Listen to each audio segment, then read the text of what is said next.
Ce show est dédié pour l'élévation de l'âme de David Nissim Baruch Ben Esther Ifrach, dont c'est aujourd'hui l'anniversaire du décès, le 10 Adar.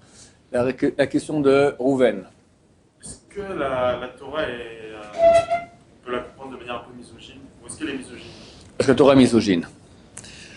Alors, je dirais le contraire. Je pense qu'au niveau, même au niveau religieux ou non religieux, au niveau des religions, c'est certainement la religion qui met le plus la femme sur un piédestal, qui la protège le plus, qui en fait vraiment une reine. Contrairement à des arguments, et je vais contre-argumenter maintenant justement ces contre-arguments.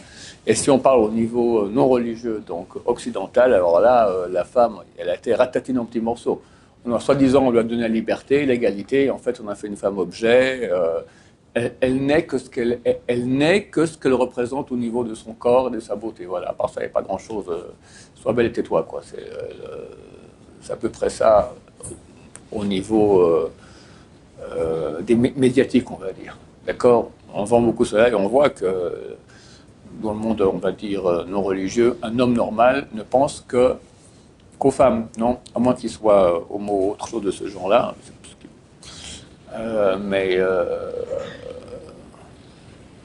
Voilà quoi, donc, et si les femmes imaginaient comment les hommes pensent sur elles, eh ben, elles s'en feraient en courant.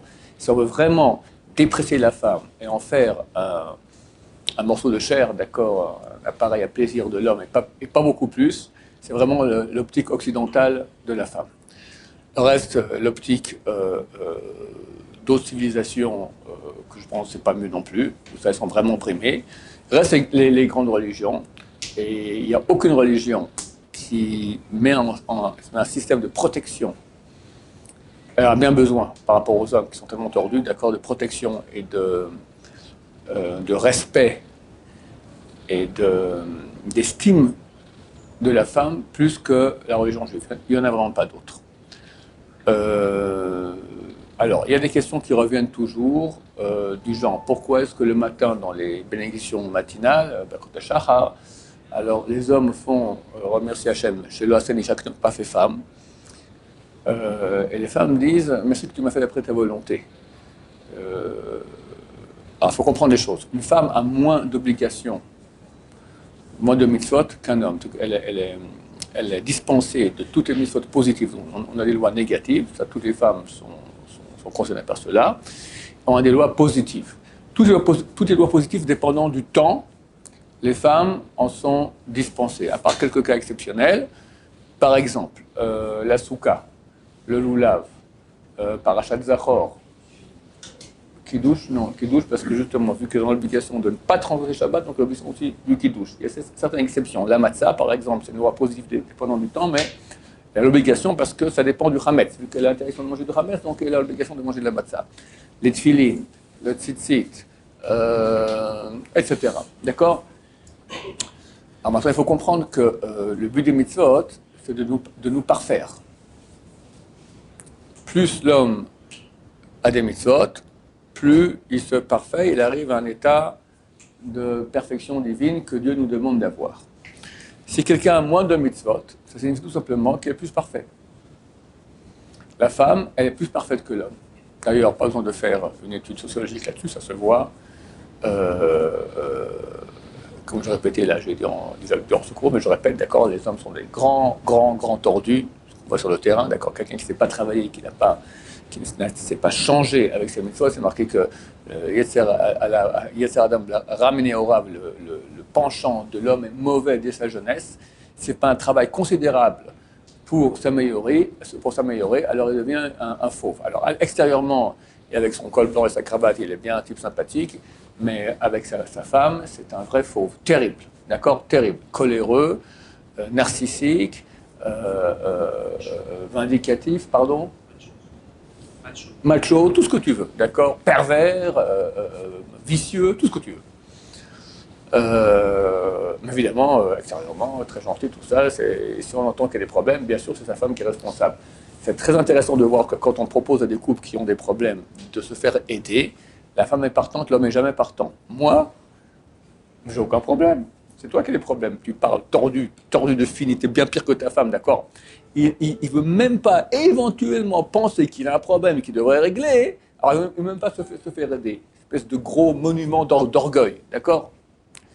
Alors, quand nous remercions Hachem de ne pas avoir sa femme, ça veut dire que nous remercions Hachem qui nous a fait un niveau inférieur que la femme, nous permettant d'avoir une grande amplitude de travail à faire.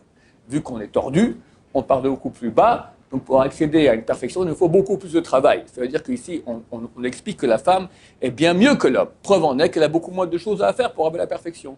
C'est vrai que la femme, par exemple, la femme a plus de bina que l'homme. La bina, hein, c'est une sorte d'intuition, d'intelligence pratique. Très souvent, l'homme, il est dans ses rêves, dans ses trucs, il ne voit pas des choses que la femme voit très très simplement. Elle lui dit, mais tu trompes là, ça ne peut pas marcher. C'est marqué que la femme a beaucoup plus d'intuition avec les invités aussi. Elle sait voir quelqu'un, hein, elle cerne très rapidement, alors que nous, on va comme des gros bêtas aveugles. Donc, au contraire, la femme est bien plus parfaite que l'homme. C'est pour ça que Dieu a fait en sorte qu'elle s'occupe plus de l'éducation des enfants, parce que si on devait, nous, éduquer les enfants, ils sortaient encore plus tordus que ce qu'ils sortent déjà comme ça. Quel cas encore sur quoi on prétend que la Torah est misogyne? La Torah a mis en place, au contraire, dans le couple, d'accord, l'homme, lors du mariage, s'engage. Il a un ktuba. La ktuba, c'est un engagement de sa part. Et chez Sfaradim, il fait même un serment grave au nom de Dieu de pratiquer tout ce qui est écrit dans la ktuba. Il doit l'honorer. Il a juré, on ne jure jamais. Un juif ne jure jamais. D'ailleurs, je vous rappelle en passant, vous enlevez le mot jurer des mots de lexique. Ça n'existe plus, d'accord? On ne dit jamais ce mot-là. Il y a une seule fois où on jure, sous la choupa des Sfaradim, en Israël en tout cas, d'honorer sa femme, de la respecter. Si c'est en Israël, il ne peut pas quitter Israël sans son autorisation. Il va aller faire un voyage, je ne sais pas moi, il va aller voir comment c'est pour le Maroc ou pas, elle ne veut pas, tu ne sors pas. Tu as juré, d'accord?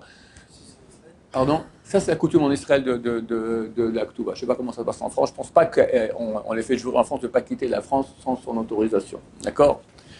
En tout cas, vu qu'on connaît à quel point les hommes sont tordus, il y a donc une grande série d'engagements que l'homme a envers la femme, qu'il prend sur lui lors du mariage, qu'il est obligé de faire et qu'il jure de faire.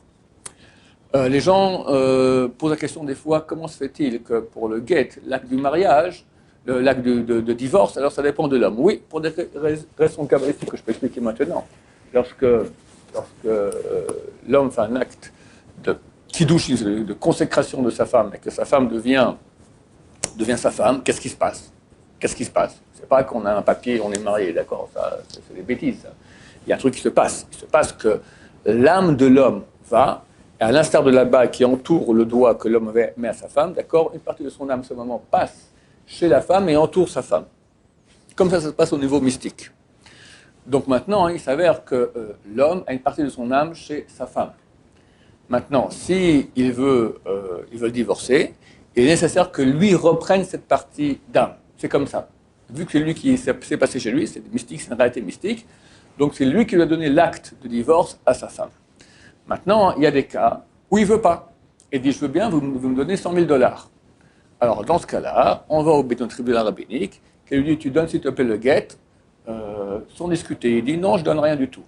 Alors, il reçoit de la part du tribunal rabbinique un statut de sarvan get. Sarvan get, quelqu'un qui a refusé de donner le get. Du moment qu'il a ce statut-là, alors tous les moyens sont bons pour le forcer à faire cela. La Gemara, elle dit qu'on le fouette, on le tape. C'est marqué qu'il doit donner le get que s'il est d'accord. Il dit, je ne suis pas d'accord. Pas de problème, amenez-le. Ting, t'es d'accord? Non. Ting, on le tape comme ça. À la fin, il dit c'est bon, j'arrête, j'accepte. Alors comment ça se fait? Il doit être volontaire. Alors c'est comme un jeune homme ici à l'Yeshiva le matin qui ne veut pas se lever. D'accord? Alors, on lui dit, écoute, si tu ne te lèves pas, tu seras privé de dessert, rien à faire. Si tu te lèves pas, tu seras privé de dessert pendant une semaine, rien à faire. Si tu ne te lèves pas, tu n'auras pas les grillades de pourri, bon, rien à faire. Si tu ne te lèves pas, je te confie ton portable pendant une journée. Il sait tout de suite. Alors, qu'est-ce qui s'est passé? En fait, il veut se lever. C'est un bon juif, il a le neshama, il veut les prier, il veut faire tout. Mais Yessera est fort, d'accord. Alors, on ne va pas parler à lui, parce que quand on parle à lui, il aimerait bien, mais il n'a pas la capacité. Alors, on parle le langage du Yessera. Yessera, c'est le corps, d'accord. Le corps, tout ce qui l'intéresse, c'est les intérêts. Le corps est intéressé, il a une échelle de valeur qui est plaisir, souffrance. Alors, Il recherche le plaisir maximal et fuit la souffrance au maximum. Maintenant, si pour lui c'est une souffrance, on va dire, de 100 billes, d'accord, se lever le matin. Alors je lui dis, tu n'auras pas de dessert. Lui, très bien, il fait le calcul. Bon, pas de dessert, c'est 10 billes que je perds. Là, je perds 100 billes, je reste au lit. Toute une semaine, allez, 50 billes, 100 billes, je reste au lit. Pas de portable, c'est 1000 billes. Bon, il se lève tout de suite, d'accord. Lui, il regarde où est l'intérêt pour le moins de souffrance. Mais en fait, il veut se lever en lui. Il est avec le guette. On va, on l'enferme, on le tape, à la fin il dit je veux, et il donne, d'accord. Alors, c'est un choix parce qu'on dit que lui, vu que le Bédine a statué qu'il devait donner le guette, lui il veut, qu'est-ce qu'il veut? Il veut embellir ça. À l'intérieur il est bon, mais là il a des mauvaises idoles, c'est ça qu'il faut casser. Alors on lui casse, on l'aide, comme un petit enfant. Un petit enfant, ils sont bons les enfants, mais des fois ils font des bêtises, tu leur parles, il n'est pas capable de se retenir. Alors tu vas l'aider. Tu vas le convaincre, tu vas dire, ou tu vas même des fois le menacer, d'accord? C'est pour l'aider à faire le bon choix. Là aussi, donc, si le mari ne veut pas donner le guet à la femme, et le tribunal rabbinique considère qu'il doit le donner, alors on lui donne ce statut-là, et dès lors, tous les coups sont permis. D'accord? Même à notre époque actuelle. À notre époque actuelle. Alors, le problème, c'est qu'à notre époque actuelle, le Bédine, il n'a aucun pouvoir. Mais j'ai déjà tout dit. Il faut être intelligent. Je ne peux pas dire plus que cela, mais les gens intelligents comprennent comment on fait. D'accord? Pardon? Quand vous avez dit on peut menacer tous les pour se faire ennemi, ouais. Les enfants, pour les battre, les tarifs pensent qu'on peut battre les enfants pour. Parce qu'ils pas les enfants. Oui, parce que... À Dieu ne plaise, les enfants, on n'a pas le droit de les frapper, à Dieu ne plaise. En Israël, celui qui frappe un enfant, il va 7 ans en tôle, en prison. D'accord? Donc on ne frappe pas les enfants, ça lui était, c'est terminé. Oui.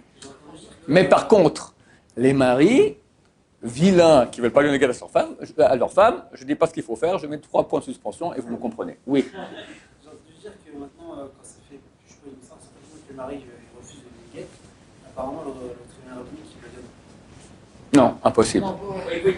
Non, c'est impossible, c'est le mari qui lui a donné ça. Mais on fait en sorte que... C'est pas compliqué. Ouais.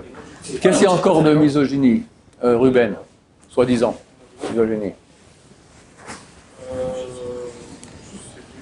En tout cas, moi je peux dire que dans les couples orthodoxes qui fonctionnent après la Torah, et je répète, qui fonctionnent après la Torah, c'est pas tout le monde, c'est pas parce que tu as une barbe, un chapeau et une redingote noire que tu es devenu un bon mari gentil, mais quelqu'un qui sait travailler, avec ses midotes, d'accord? Le but du mariage, la Torah dit « Lotov heyot adam levado », ce n'est pas bon que l'homme soit seul. Qu'est-ce qu'il y a de pas bon? Il ne pourra pas être bon.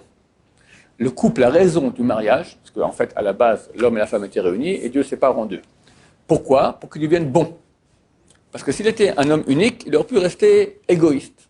Lui et sa femme, le groupe Adam qui est lui et sa femme. Dieu ne veut pas que l'homme soit égoïste, il veut l'obliger à être un homme bon, qui donne, qui s'écrase, qui est humble, qui accepte la vie contraire. D'accord? Donc en fait, tout le but du mariage, c'est arriver à devenir un homme, je ne dirais pas comme un ange, plus qu'un ange. D'accord? La gentillesse. Ça, c'est le but de l'opération d'après la Torah. Donc, il n'y a aucune religion qui va autant mettre l'accent sur la nécessité et le but ultime, d'accord, de l'être humain de devenir bon, et bon le plus avec sa femme. Il y avait un des grandes générations de la génération passée, ça s'appelle le Rav Shlomo Zalman Auerbach, d'une gentillesse terrifiante. Il faut dire à quel point il était sensible. Sa femme est décédée à l'hôpital, et il descend les escaliers, il vient apprendre que sa femme est décédée. Du coup, il y a un ancien élève qui m'a dit « Kvodarav, Mazal Tov, j'ai un enfant qui est né, il y a une bride. » Il lui fait un grand sourire, « je suis content pour toi, Mazal Tov. » Il lui dit rien. Le pauvre, il vient de perdre sa femme, qu'il adorait. D'accord? Alors un élève lui dit « Mais comment ?» Après, on lui dit « Mais comment vous le... » Mais pourquoi est-ce que moi, parce que je suis triste, il faut que lui souffre maintenant? Il a un enfant, il est heureux, je le félicite avec un grand sourire. T'imagines la puissance du type. Alors un jour, il rentre chez lui à la maison, un élève l'accompagne, et avant de sonner à la porte, il regarde bien si tout va bien comme ça, et il s'essuie comme ça. L'élève lui dit, mais écoute, arabe, tout va très bien, qu'est-ce qui se passe? Il dit, je rentre maintenant chez moi, je vais rencontrer la shrina, la présence divine. La femme, dans la maison, elle correspond à la présence divine. Comment je peux ne pas me préparer? Et comme ça, il rentre à la maison. Quelqu'un qui considère que sa femme, c'est la présence divine, il regarde qu'il est bien, comment il est. Encore du décès de sa femme, d'accord, quand on va enterrer le corps, alors on fait des oraisons funèbres. Et la coutume est qu'on demande pardon, le mort est là, on demande pardon, il entend son âme présente, on demande pardon pour tout le mal qu'on aurait pu lui faire. Il dit, je demande pardon pour rien. Il n'y a aucune chose à propos de laquelle je dois demander pardon. Je n'ai jamais fait de mal à ma femme. Qui peut dire ça? Qui peut tenir une semaine sans faire une remarque qui embête sa femme? D'accord? Qui? Alors, tu comprends de quoi je parle? Je défie qu'il y ait une autre religion, une autre personne dans le monde comme ça. Je défie. Et c'est un exemple parmi des dizaines de milliers. Donc, au contraire, si une femme veut être respectée, qu'elle est un orthodoxe, elle prend un bon mari qui s'est bien travaillé, pas tous, il y a des tordus aussi dans le monde orthodoxe, mais qui s'est bien travaillé au niveau des midotes, elle sera la femme plus heureuse du monde. Baruch Adonai, l'olam, amen, amen.